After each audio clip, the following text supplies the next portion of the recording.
Good evening. You're now with me, Lorenzo Isaac, for TVS Nightline. Here are the headlines for tonight.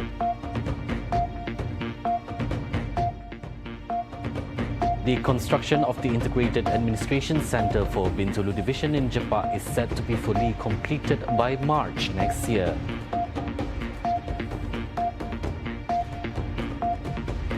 Sarawak affirmed its rights to manage and regulate all land activities around the continental shelf.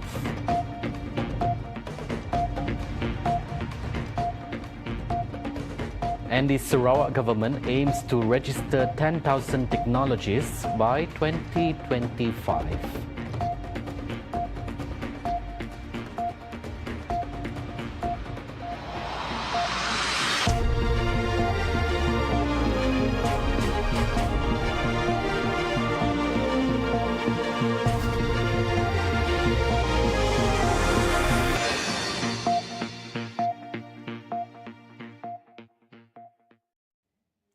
The construction of the Integrated Administration Center IAC for the Bintulu Division in Jepak is expected to be fully completed by March next year. In announcing this, Deputy Premier Sarawak, Dato' Amar Douglas Ukahambas, said that the progress of the project has now reached more than 68% completion. He emphasized that the project's implementation must be closely monitored to ensure it is completed within the scheduled time frame. Long discussion. The JKR fixed March 2025 as a completion period for this building, and we are going to monitor it very closely. By that time, the jambatan is also scheduled to be completed in February. So that means that people can move here, but they need to do renovation and so on and so forth. Meanwhile, the State Minister of Infrastructure and Port Development said the Jepak Bridge will connect the people with government employees who will be relocating to the new center to receive the best services. Bintulu is going to be very lucky. You look at the bridge, so majestic. Itu hari during our 22nd anniversary, they letak light sana is making Bintulu like San Francisco. And with this new building, that will further enhance the development here in Bintulu. This is a reflection of a GPS government and Amar Mohamad Premier kita try to have up-to-date, modern, green building so that will house our government servant. And we hope that be a motivation untuk bangunan baru, pandangan baru, semangat baru untuk membawa pembangunan lebih hebat lagi di Bintulu khasnya. He said this when met after visiting the IAC construction site for the Bintulu Division in Jepak earlier today. Sarawak has affirmed its rights to manage and regulate all land activities around the continental shelf in line with the Continental Shelf Act Amendment 2009. Deputy Minister in the Premier's Department, Law, MA 63 and State Federal Relations, Dato' Sharifah Hasidah Said Aman Ghazali, said that this includes overseeing activities related to carbon capture, utilization and storage CCUS in the area. As such, she reiterated that the Sarawak government will continue to work closely with the federal government on this matter. Jadi yang utama seperti saya kata tadi, sempadan laut negeri kita seperti yang dinavigasikan di dalam kanun tanah kita adalah sampai ke tebing benua atau in English continental shelf, iaitu 200 batu nautika. Bukannya hanya 3 atau 4 batu nautika, 200 batu nautika. Dan apa-apa dalam within that boundary, 200 nautika adalah hak negeri Sarawak. Sebab kita ada hak untuk mengurus selia, menggunakan apa juga yang minerals atau resources yang terdapat di bawah tanah di dalam boundary sampai 200 batu nautika. She said this to reporters during a press conference after officiating the Kuching Pickleball League at the MUSCS Pickleball Arena earlier today. Hasida stressed that all actions taken by Sarawak are based on laws enshrined in the Constitution. Previously, the Premier of Sarawak, Datuk Patinggi Tan Sri Abang Joritun Openg, announced that the federal government has acknowledged Sarawak's rights over offshore areas. She mentioned that during the National Energy Council meeting with Prime Minister Datuk Sri Anwar Ibrahim 3 days ago in Kuala Lumpur, issues related to authority over land and carbon storage on the continental shelf were resolved amicably, with Anwar recognizing these rights. The Sarawak government aims to register 10,000 technologists by 2025, aligning with its goal of having a sufficient and qualified, highly skilled workforce. Minister for Education, Innovation and Talent Development, Datuk Sri Roland Sagawi said that as of June this year, 6,555 professionals, technologists are registered with the Malaysian Board of Technologies, MBOT. Our ministry, with the aid of Association of Professional Technicians and Technologists, APTT, will work together with other agencies to make this happen. He spoke at the opening ceremony of the Advanced Sustainable Technology Conference, ASTEC 2024, in Kuching earlier today. He added that holistic human capital development is a key ingredient in realizing Sarawak's aspiration of producing a highly skilled workforce by 2030. He also said that ASTEC 2024 is a platform for creating highly skilled individuals who can elevate socio-economic status in line with the post-COVID-19 development strategy PCDS 2030.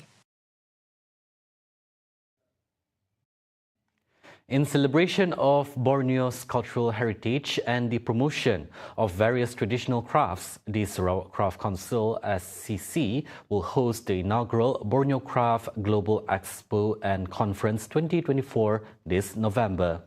Minister of Tourism, Creative Industry and Performing Arts, Datuk Sri Abdul Karim Rahman Hamzah Sarawak, announced that the 5-day event, running from November 27 to December 1st, also aims to set a record in the Malaysia Book of Records for the largest gathering of beadwork artisans. There will be an attempt to have the largest gathering of bead makers making beads craft. They are targeting 1,000 crafts at the largest gathering, about 1,000 crafts. Bead makers. Bead makers. Well, I hope they can meet their target and be in the Malaysian Book of Record. Theme Globalizing Local, the event is supported by the Sarawak government through the State Ministry of Tourism, Creative Industry and Performing Arts and Business Events Sarawak. The event will feature a variety of activities such as conferences, special workshops for conference delegates, and the Mastercraft Challenge. There were so many things that will be coming up during that time. There will be the conference at the hotel, there will be workshop and master class events. There will be a Mastercraft Challenge to all the crafters. There will also be exhibition come market. There will be sales of crafts. So the expected participants will be 500 exhibitors. There will be 300 expected conference delegates. So the expo visitors will be those from in and around Kuching, Sarawakians, as well as visitors from outside of Sarawak. The Borneo Craft Global Expo and Conference, to be held at the Kuching waterfront, is expected to attract over 5,000 visitors and 300 delegates from Brunei, Cambodia, the Philippines, Thailand and Vietnam. The proposal to demolish the old nurses' quarters building at the Cruikshank Road intersection in Kuching has been deemed inappropriate due to its historical heritage value. The State's Minister of Tourism, Creative Industry and Performing Arts, Datuk Seri Abdul Karim Rahman Hamzah, said that the quarters, located opposite Sarawak General Hospital HUS, are an important element of Sarawak's historical heritage and should be preserved. The moment you demolish a heritage building, you can never rebuild it back. History will be lost. History will be lost. Nah. That's how I look at it. Tapi kalau dapat diselamatkan, selamatlah. Tapi kalau that is the only way to resolve the flooding at hospital, then go ahead with it. I will back it all up. But if there are options of how we can resolve this problem, go for the alternative. Because we also would want to see bangunan-bangunan lama dihargai, dijaga. Abdul Karim also expressed regret that the matter was not proposed to his ministry before the suggestion to demolish the heritage building was made in order to implement a flood mitigation pond project in the area. He also asked the Department of Irrigation and Drainage, or DID, to find alternatives as a solution to the issue. Unfortunately also, I believe DID might have asked, but they did not consult this ministry. This ministry looks after heritage. Dia terus pergi kepada museum. I was made to understand, but not the present museum director. The previous museum director came out, senang-senang saja keluar statement. It does not have a heritage value. Hopefully, probably put on hold the demolition and maybe get a second opinion. Get a second opinion. Karena kadang-kadang badan-badan macam ini, DID, they rely on this consultant lah, that consultant lah. Two consultants, you put them in one room, they can have two different opinions. Have they even look and study the parit? Last time Batu Kawah pun banjir juga. Selalu, now no more. Then they realize, parit kecil. Parit kecil. Rumah dibina banyak-banyak. Air terus masuk parit kecil. Previously, the Sarawak government considered the request of the Sarawak Heritage Society to preserve the nurses' quarters. Abdul Karim said this to reporters during a press conference for the Borneo Craft Global BCG 2024 Expo and Conference at the Baitul Makmur Building, Kuching, earlier today. The 21st edition of the Padawan Raft Safari is scheduled to commence on October 20th, 2024, featuring a prize pool of 19,000 ringgit. According to Minister of Tourism, Creative Industry and Performing Arts Sarawak, Datuk Seri Abdul Karim Rahman Hamzah, the Padawan Raft Safari 2024 will feature various categories such as the Open category, Women's Open, government agencies, hotel and tour, and non-governmental organizations, NGO. We expect over 150 local and international teams to participate, showcasing the growing popularity as well as appeal of this event. He was speaking in a press conference for the Padawan Raft Safari 2024 at the Bangunan Baitul Makmur 2 in Petrajaya on Tuesday. Meanwhile, Karim said there will be a new feature this year with the inclusion of NGOs in the hotel and tour category, highlighting a more diverse and inclusive range of participants. This annual event, he said, is aimed at reaffirming the region's commitment to community development, environmental conservation, and the ongoing progress of the Padawan Municipal Council, or MPP. Additionally, he said the event this year also emphasizes its commitment to sustainability by aligning with the United Nations Sustainable Development Goals, UN SDG, and being part of the Sarawak Delta Geopark Initiative. The event will kick off at various locations and times to accommodate different categories. At 7:30 a.m. at Kampung Ana Rais for the kayak category of 40 kilometers, at 8:30 a.m. at Kampung Temurang for the open category of 32 kilometers, at 9:30 a.m. at Kampung Danu for the government agencies, hotel tour, and NGO categories of 22 kilometers, and at 10:30 a.m. at Kampong Sumedang for the women's open category of 15 kilometers. More information about the Palawan Raft Safari 2024 can be found on its official website at www.palawanraft.com. Registration is open on the website starting July 31st and closing on September 20th, 2024.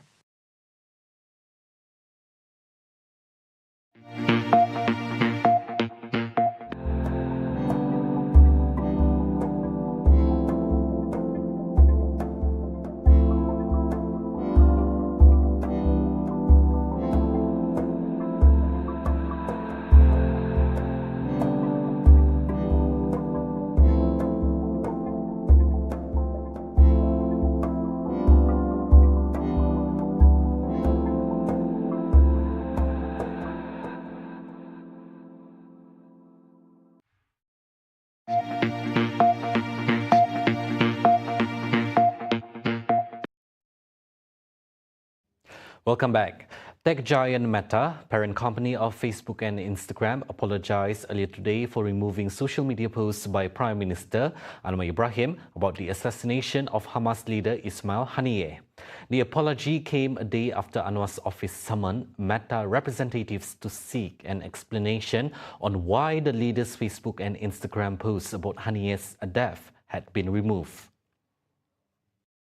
In a statement, Meta apologized for an operational error where content from Anwar's Facebook from Instagram pages were removed and said that the content has since been restored. Communications Minister Fahmi Fadzil said Anwar has accepted the apology, adding that the Prime Minister hoped that such incidents would not recur. Saya mengambil maklum, saya ada berhubung dengan Yang Berhormat Perdana Menteri. Beliau sendiri mengambil maklum permohonan maaf daripada pihak Meta dan Perdana Menteri memaklumkan bahawa sahabat-sahabat beliau termasuk yang berada di Timur Tengah telah membaca berita tersebut, bermaksud ia telah sampai seantero dunia. Jadi Perdana Menteri menerima permohonan maaf itu dan masa yang sama kita harap kejadian seperti ini tidak berulang lagi dan semalam saya telah menyampaikan kepada pihak Meta, saya mohon supaya mereka dari semasa ke semasa dapat berhubung dengan pejabat Perdana Menteri untuk memberikan apa-apa maklumat terkini tentang garis panduan sekiranya ia berubah. The political leader of Palestinian group Hamas was killed in the Iranian capital Tehran last Wednesday in an attack blamed on Israel, which has not directly commented on it. Anwar's post included a video showing the premier on a phone call with a Hamas official offering his condolences. On Instagram, there was a note by Meta, shared by Anwar, that the posts were taken down because of the association with dangerous individuals and organizations. Anwar's office had described Meta's removal of the posts as a blatant suppression of free expression and demanded an apology from the tech behemoth. Anwar last week accused the tech giant of cowardice for removing his posts. Anwar, who met Haniyeh in Qatar in May, has defended Malaysia's ties with the Iran-backed Palestinian group. Anwar stressed during a visit to Germany in March that Malaysia's links were with Hamas' political wing and not with its military arm.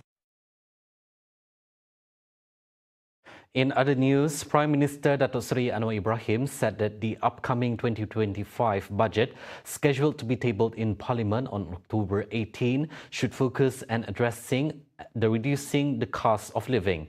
As the Finance Minister, he stressed that the cost of living is an issue and a concern for the people, and it is the government's responsibility to provide relief to those affected.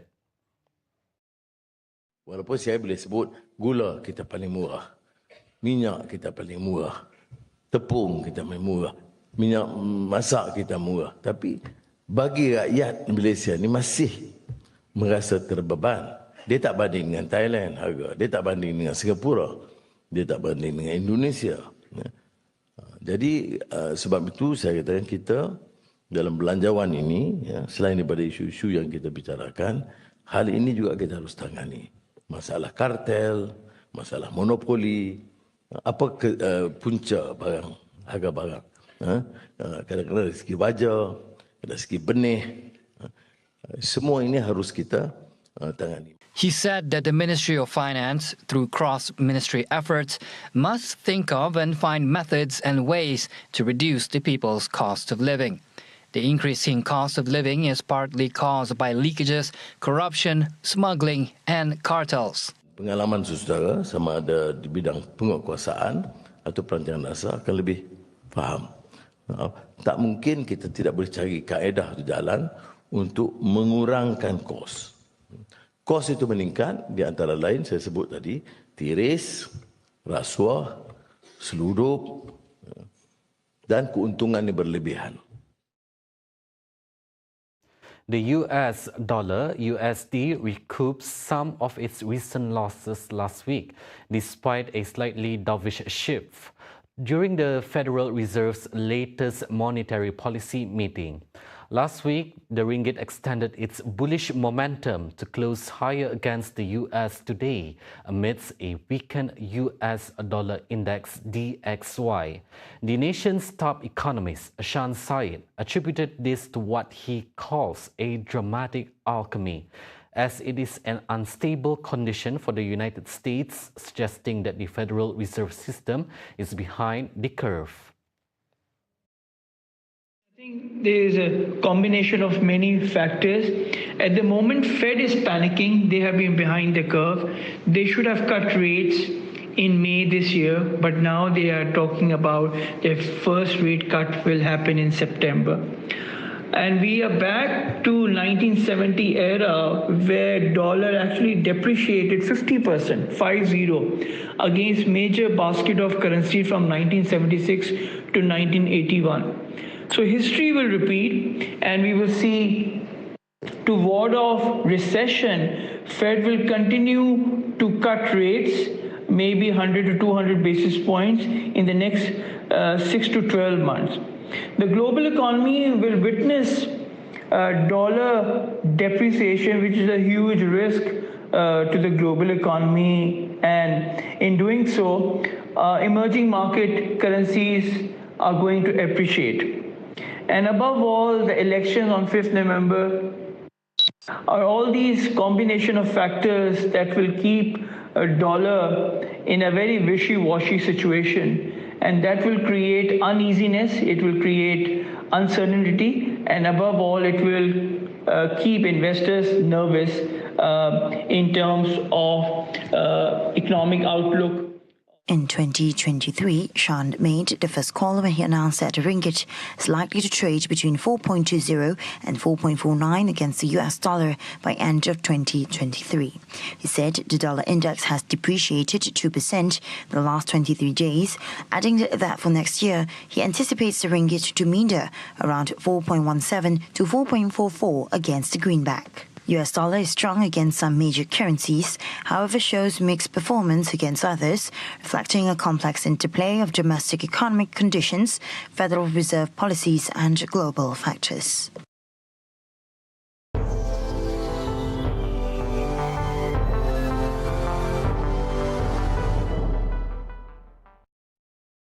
On to world news. Student leaders in Bangladesh demanded on Tuesday that the Nobel winner, Muhammad Yunus, lead a caretaker government a day after the military took control, as mass demonstrations forced longtime ruler Sheikh Hasina to flee the country.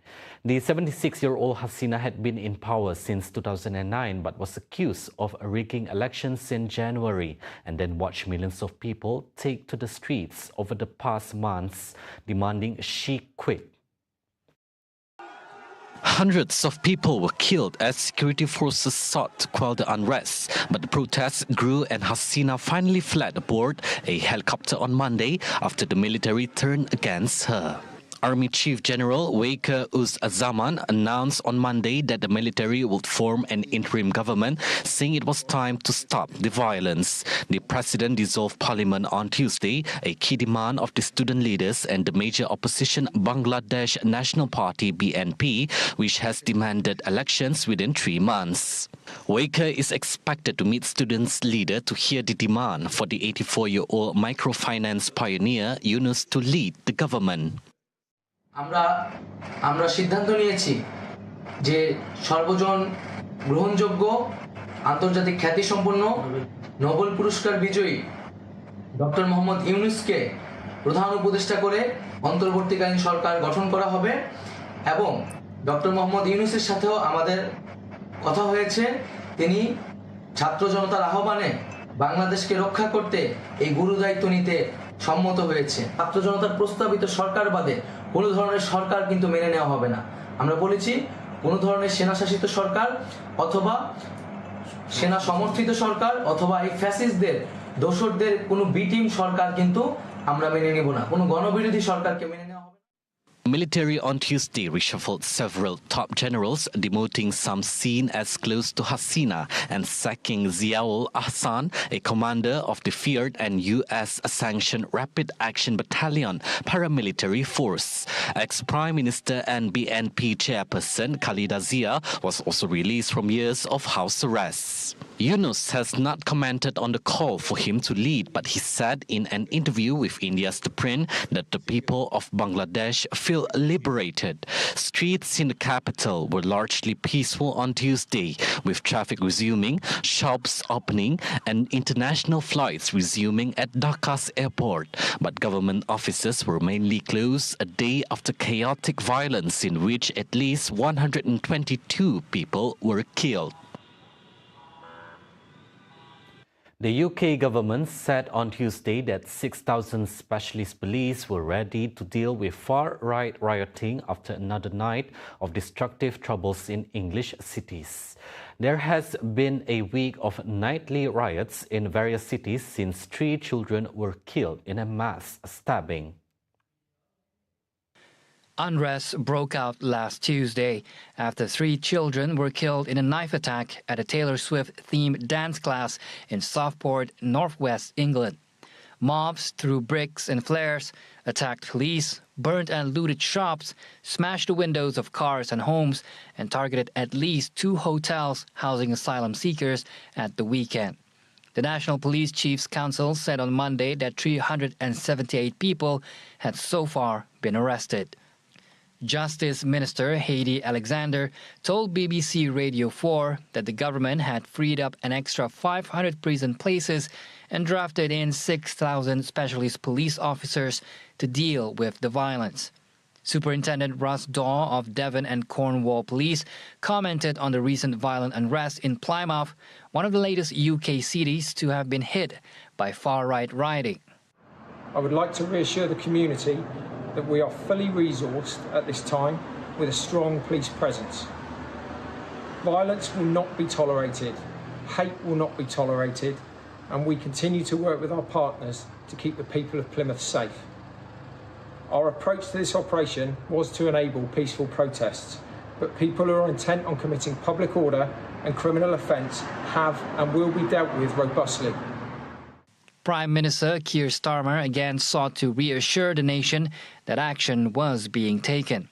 He said after a cabinet meeting that 99.9% of people across the country want their streets to be safe and to feel safe in their communities, and that the government will take all necessary action to bring the disorder to an end. See the world closer with TVS as we bring you the latest news updates both locally and internationally. For more headlines anytime, anywhere, just head on to our official website at tvsarawak.my or follow us on our social media platforms at TV Sarawak. Those were the updates on TVS Nightline. I'm Lorenzo Isaac. Thank you for watching and have a good night.